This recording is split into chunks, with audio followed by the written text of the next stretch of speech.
The Galaxy Council had never been wrong. Never. Across a billion worlds through countless centuries, their decrees had shaped civilizations, toppled empires, and rewritten the fates of countless species. To exist in the known galaxy was to obey them, or to vanish beneath the weight of their collective will. Yet, in the gleaming obsidian chamber of the orbiting citadel, hovering like a black jewel above the luminescent starfields of the cinder expanse, the Council faced a question it had never expected. What do you do when one species refuses to bend? Tentacles, claws, and bioluminescent pseudopods twitched in agitation. The delegates, each a representative of an empire older than human reckoning, had gathered in their traditional formation, a fractal circle of cold, shimmering authority. Holographic screens floated in the air, displaying the human fleets massing near the Perif sector, every movement catalogued, every maneuver dissected with a precision that would have pleased the most obsessive Shard Dominion archivist. Yet despite all their surveillance, the humans remained an enigma. "You will remove your fleets from the Perif sector immediately," boomed Counselor XYRTH, his nine-limbed body shifting in rigid disapproval. His voice carried the resonance of tectonic plates grinding against each other, enough to make even the sturdiest exocytes tremble. "Human expansion violates the Accords. Your behavior is reckless. One more act of aggression, will provoke consequences the likes of which your species cannot survive." The air quivered. Every alien delegate murmured in their own guttural languages, translating to 1,000 anxious permutations of disbelief. Yet the humans were not intimidated. They had never been. Standing in the center of the chamber was Ambassador K.O. Renner, his uniform simple, functional, a stark contrast to the alien grandeur surrounding him. His shoulders were square, his back unnaturally rigid, as if steel rods ran through his spine. A single silver braid caught the faint light of the council chamber, an insignia of human tradition and defiance. His eyes, a pale shade of gray, fixed on XYRTH with the kind of intensity that made seasoned aliens flinch. Not in fear, but in confusion. "Thank you for your warning," Renner said, each word deliberate, measured. "We will consider it." A pause stretched across the chamber. "Consider it? Consider it?" XYRTH's claws clenched. Tentacles twined anxiously. The council had expected fear, or at least panic. What they had received was calm, chilling, unshakable calm. "You do not understand," XYRTH hissed, the sound like metal scraping against bone. "The magnitude of your audacity is incomprehensible. You are not equipped to defy the council. One misstep." "I understand perfectly," Renner interrupted, voice smooth as tempered steel, yet carrying a subtle undercurrent of malice. "We also understand your limitations. Perhaps you overestimate yourselves, or underestimate us. Either way, the galaxy will adjust, and quickly." Alien delegates recoiled slightly. A ripple of tension passed through the council floor. The humans had a reputation for unpredictability. In every recorded conflict, every diplomatic incident, every encounter with alien empires, humanity had proven to be the variable no one could calculate. They did not follow the expected paths. They did not react as expected. And now, here they were, in the very heart of the council, daring to imply superiority, or at least parity. "What is it about humans?" muttered one of the KRDH lords under its breath. "That allows them to speak with such certainty? Such audacity?" Renner's response was almost imperceptible, a curve of a smile he reserved only for moments like this. "We speak the truth. That seems to unsettle you." XYRTH's claws rapped against the floor. "Do you not comprehend that your fleets could be annihilated in seconds? That your species would cease to exist before the echoes of your arrogance fade?" Renner's gaze did not waver. He leaned forward slightly, voice dropping to a conspiratorial tone, though every delegate could hear it as though amplified. "Perhaps. But consider this, the galaxy has never seen the full extent of what humans can do. And that terrifies you, doesn't it?" A collective shiver ran through the chamber. It was not fear of destruction, it was fear of unpredictability, the unknown. The aliens had charts, projections, simulations stretching thousands of years into the future. Humans did not fit any of them. They did not conform. They adapted, they improvised, they outthought and outgunned species with fleets 10 times their size. And now, that same human was staring them down, offering no threat, no apology, only certainty. You speak in riddles, HFY snapped, claws flexing as if to tear through reality itself. We demand compliance. Withdrawal. Retreat. Cease all incursions. Or you will pay the ultimate price. Renner tilted his head slightly, studying the alien with a mixture of curiosity and disdain. And if we refuse? The chamber froze. Every screen, every floating indicator of power, every calculation in the minds of the galaxy's most brilliant strategists, had a single outcome: annihilation of the humans. And yet, here they were, defying centuries of precedent. Then, Renner said softly, letting the words hang like icicles in the air, you will learn something you have never learned before. That humans do not bend. Humans do not beg. And humans decide their own fate. Murmurs erupted among the delegates. Tentacles recoiled. Alien exoskeletons shimmered with stress.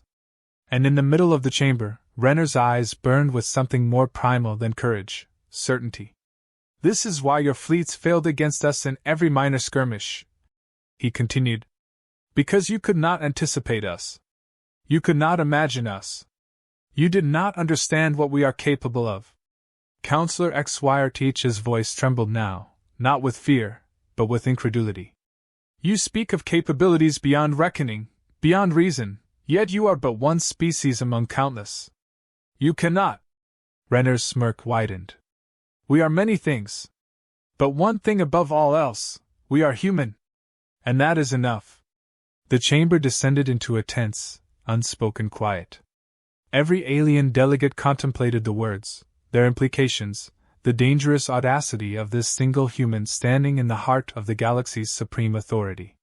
For the first time in history, the Council did not know how the humans would respond. Not with words, not with fleets, not with diplomacy. And that uncertainty, more than any weapon or warship, was the sharpest threat they had ever faced. Renner straightened, as if to signal the conclusion of this engagement. You have given your warning. We have heard it. But do not mistake silence, deliberation, or strategic restraint for weakness. Humanity has survived worse than you can imagine, and we have thrived in every crucible. Your predictions are irrelevant. Your threats optional.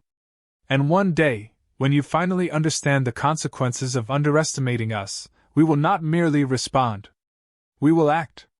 A gust of air, engineered by alien environmental controls, swept across the chamber, carrying the faint smell of ozone and metal. Every delegate could feel the weight of what had been said, though none could truly grasp its depth. The humans, it seemed, were not only defiant but patient, calculating, and terrifyingly confident in ways that the Council could not yet measure.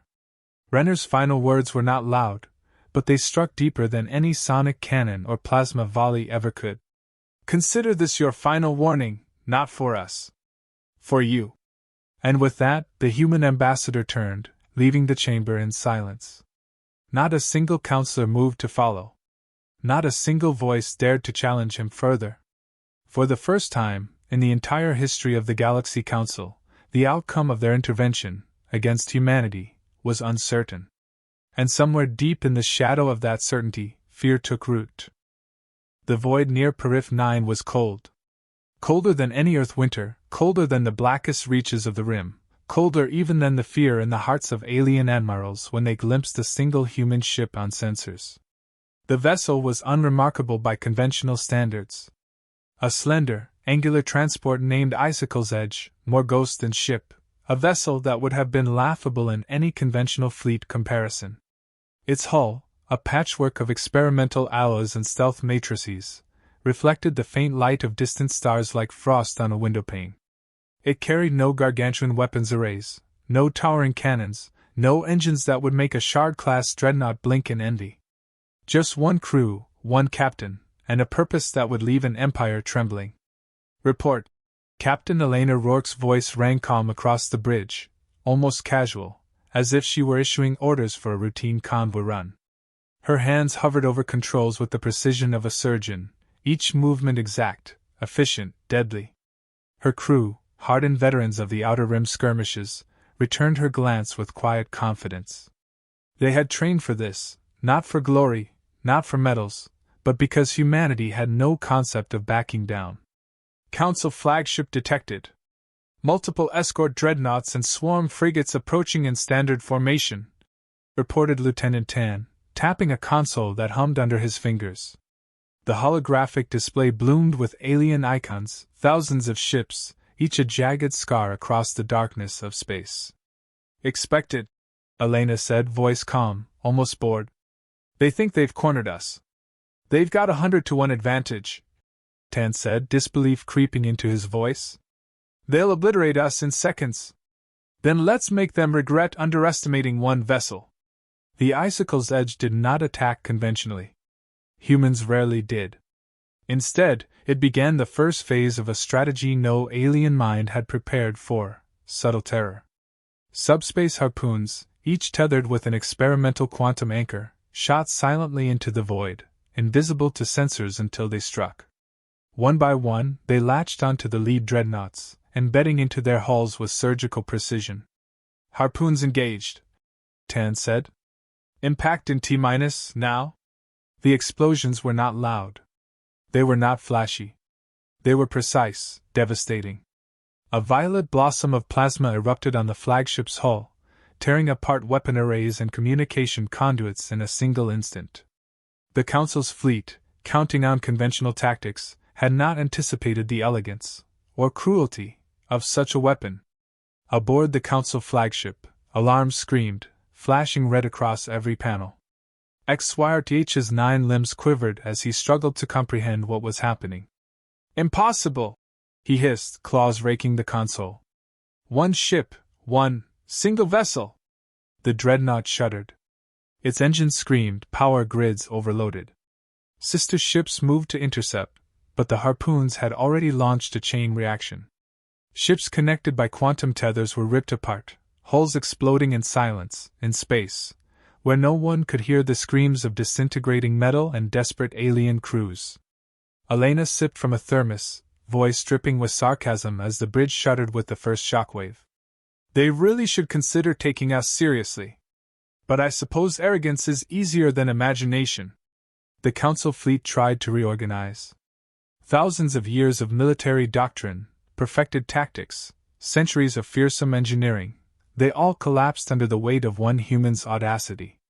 The aliens barked orders in dozens of languages, yet their commands were too slow, too rigid. Icicle's Edge danced between their formations, each maneuver designed to exploit the predictable patterns of overconfident opponents. Admiral XYRTH requesting direct communication, a junior officer exclaimed. He says he will destroy us if we continue. Elena leaned forward. Put him through. Her smirk was dangerous. The holographic feed flickered, revealing XYRTH's writhing form, claws clenched, face distorted with a mix of rage and fear. How? This defies every calculation. You cannot. Calculations? Elena interrupted. Her tone was amused, almost parental. You spent a millennium calculating probabilities, studying every battle pattern, every tactical scenario, and yet here you are, panicked, watching one ship do what your fleets cannot. That, Admiral, is human ingenuity. The alien screamed. It was more sound than word, more fury than logic. You will pay. Humanity will be extinguished. The Council will. Save it, Elena said, voice ice cold now. We heard your warnings. We considered them. And then we acted. You underestimated us. You always do. The next strike was devastating. Microsingularities, synchronized across multiple points, detonated in a carefully timed sequence. Entire dreadnoughts vanished in a flash of impossible geometry, leaving nothing but void.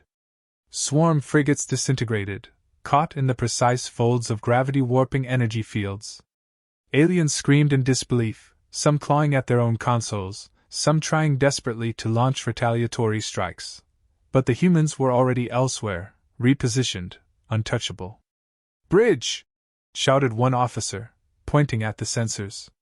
"The flagship! It's gone!" Elena smiled, almost tenderly. They should have listened. The Council fleet did not retreat. They could not. Pride, protocol, centuries of indoctrination demanded they continue. And that was their greatest mistake. Humans had prepared for every conventional response, every expected maneuver. They had turned the battlefield into a trap, a theater of annihilation, a lesson in the consequences of underestimation. In minutes, the Council's pride had been shattered. Entire squadrons vanished, casualties uncountable, the vacuum filled only with the eerie silence of obliterated warships. HFY's flagship, once the apex of alien engineering, floated as nothing more than a skeletal frame of twisted metal. The remaining Council delegates, terrified, attempted communication, but Elena did not respond. Not yet. Her plan was bigger than a single battle. She was teaching the galaxy a lesson, not only in war but in perception. Humanity had learned early in their history that intimidation worked only when paired with ingenuity, unpredictability, and the willingness to act. The Council, so used to rigid patterns, could not comprehend a species that valued improvisation over protocol, calculation over complacency, and audacity over submission. "Status report," Elena said finally, voice calm, almost conversational.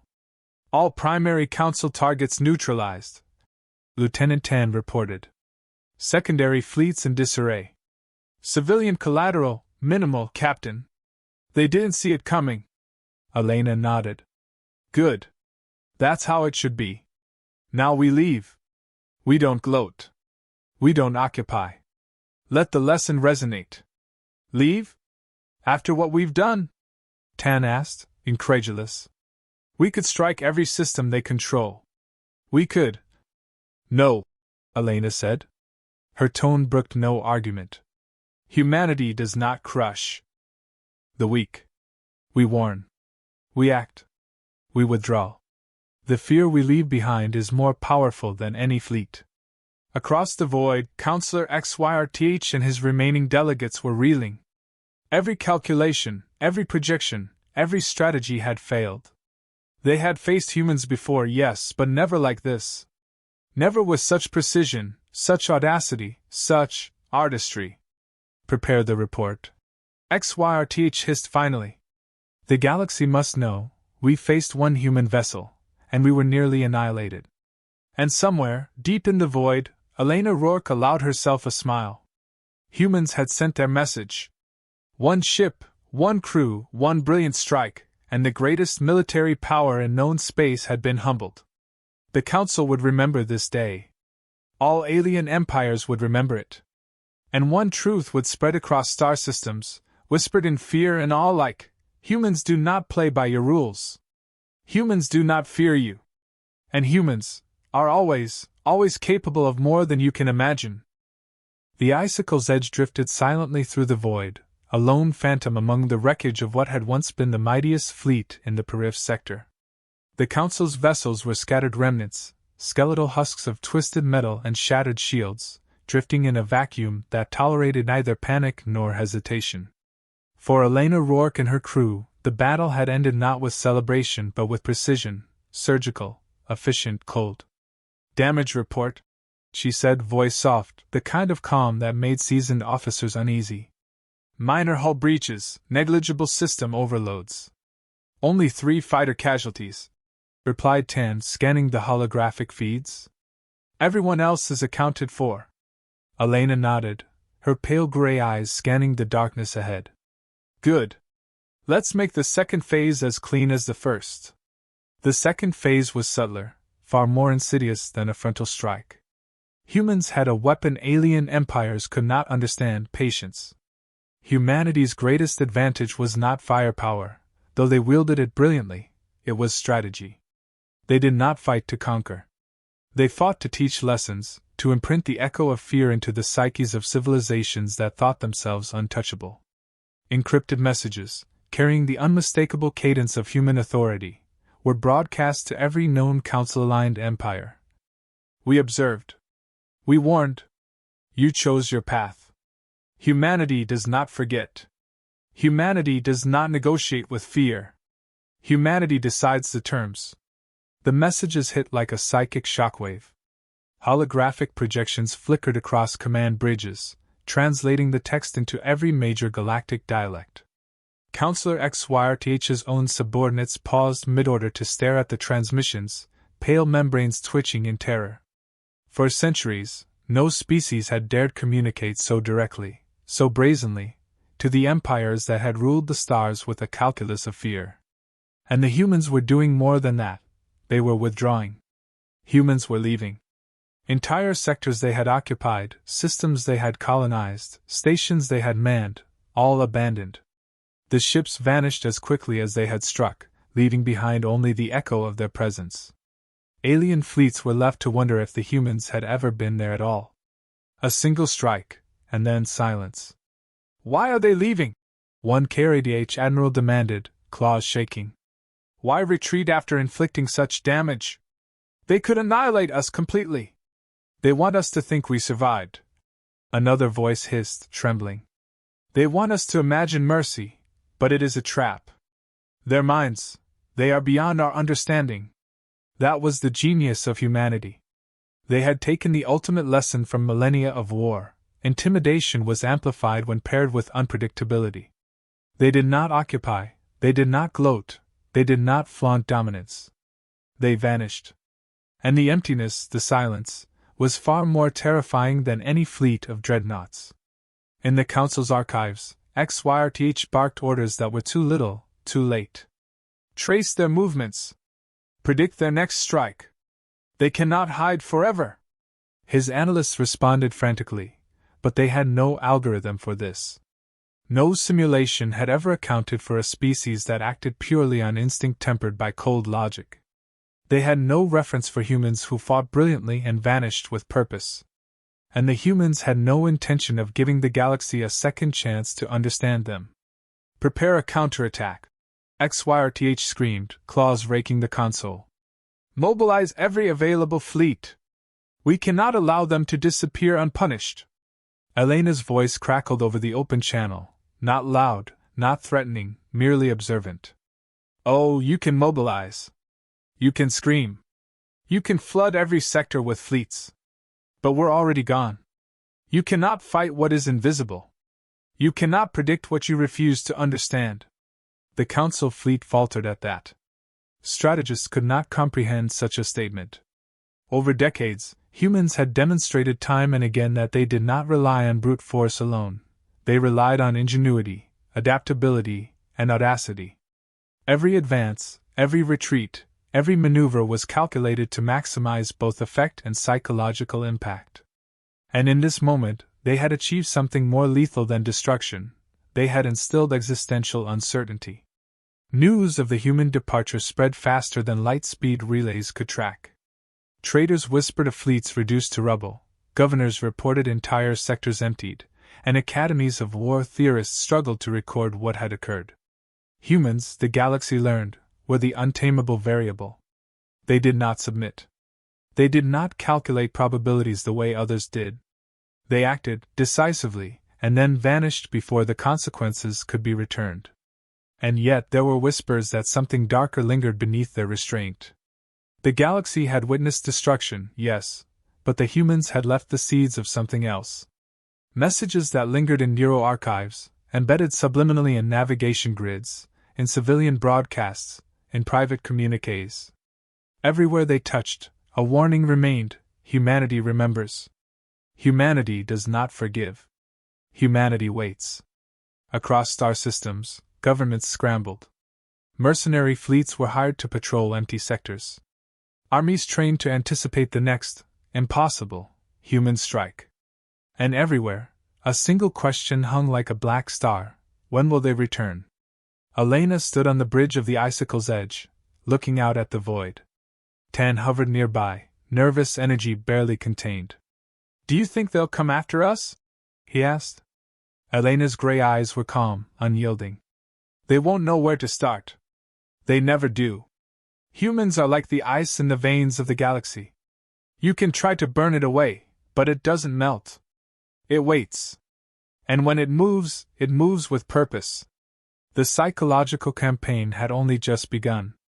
Across countless sectors, alien fleets scoured empty space, desperate to regain control of territory humans had briefly touched. And yet, every sensor sweep, every patrol, every attempt at retaliation yielded nothing. Humans were gone. But the echo of their presence haunted every decision, every strategy, every dream of empire. The Council tried to frame it as mercy, as a mistake, as the erratic behavior of a primitive species. But every diplomat, every soldier, every strategist knew the truth: humanity's withdrawal was deliberate. They had destroyed, they had warned, and now they had vanished, leaving the galaxy with a single, unanswerable question: what do you do against the species that refuses to play by the rules? And somewhere in the cold expanse, Elena allowed herself a faint smile. Humans had given the galaxy the lesson they had wanted to impart for millennia. The true strength of humanity was not measured in fleets, or in firepower, or in technology. It was measured in audacity, in strategy, and in the unshakable confidence to act without fear. The icicle's edge slipped through the void, leaving shattered fleets and trembling empires behind. To the Council and the galaxy alike, it was a warning as much as a victory. The humans had struck and vanished, leaving only questions and fear, the kind of terror that lingered long after lasers cooled and hulls were repaired. Next phase, Elena murmured, almost to herself, is patience. Let them stew. Let them imagine. Let them fear. And across star systems, alien commanders realized they had witnessed something unprecedented. Humanity had not won by might alone. They had won by perception, by unpredictability, by turning the unknown into the deadliest weapon imaginable. The galaxy would remember this not as a battle, not as a war. It would remember it as the day humanity announced, with a single strike and a silent retreat, that they could never be controlled, never be predicted, and never, ever be underestimated. Centuries later, the events near Perif 9 were no longer just history, they were legend. In every alien academy, in every war college, in every whisper across star systems, humans were remembered as the untamable variable, the species that defied prediction, logic, and expectation. Their name was spoken with fear, awe, and an unspoken understanding that no empire could ever again rely on conventional strategy to contain them. Admiral Elena Rourke had long retired from active duty, her gray eyes now reflecting not the cold of space but the ice of memory. She stood atop the cliffs of Terra Nova, the aurora rippling across the sky in waves of emerald and violet, a mirror of the chaos she had once unleashed in orbit above Perif 9. The young cadets around her were tense, their expressions a mix of admiration and disbelief. They had studied every battle, every maneuver, every cunning deception she had orchestrated, but none had truly grasped the human mind, because humans themselves often did not grasp their own audacity until it unfolded. "Do you ever regret it?" asked one young pilot, voice barely audible over the wind. "The fleets, the lives, the destruction?" Elena smiled, a curve both tender and lethal. "Regret?"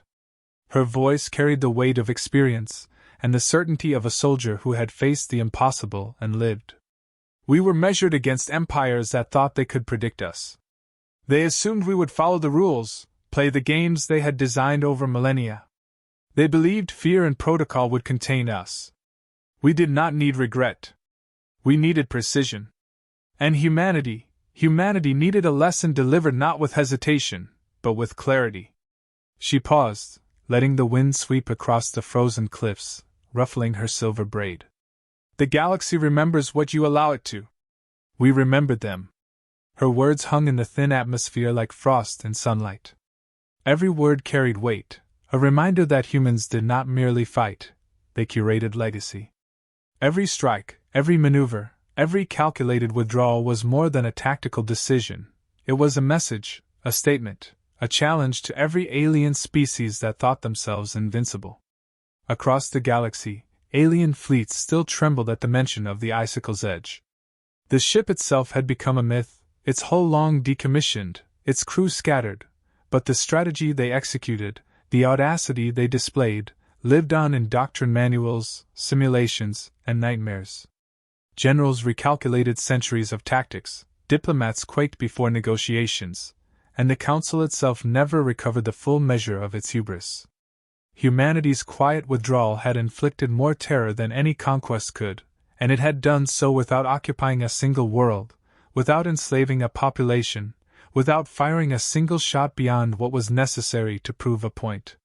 In the Council's archives, XYRTH's descendants still recorded the human campaign as an anomaly, an event outside the laws of probability, an existential problem in numerical form.